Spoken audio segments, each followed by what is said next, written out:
Amnesty International on Thursday morning, August 4th, came out with a scathing report accusing Ukraine of war crimes throughout the operations against Russia by, quote, putting civilians in harm's way by establishing bases and operating weapons systems in populated residential areas, including in schools and hospitals, unquote.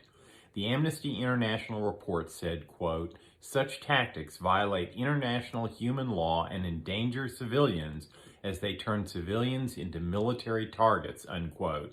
They note that the ensuing Russian strikes, which are against the military targets, have thereby killed civilians and destroyed civilian infrastructure.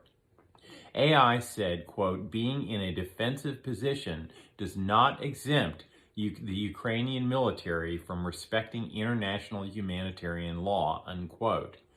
AI researchers spent several months investigating Russian strikes in Kharkiv, Donbass, and the Mykolaiv regions, inspecting strike sites, and interviewing witnesses, survivors, and relatives of victims of attacks, and carried out remote sensing and weapons analysis. AI, of course, is a very sophisticated and long-standing human rights organization.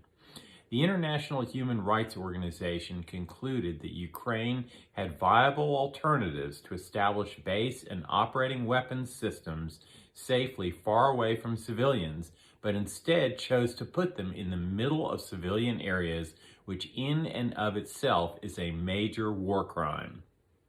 Furthermore, AI found that Ukraine launched many strikes from civilian areas that put civilians in target zones when Russia sought to destroy military targets.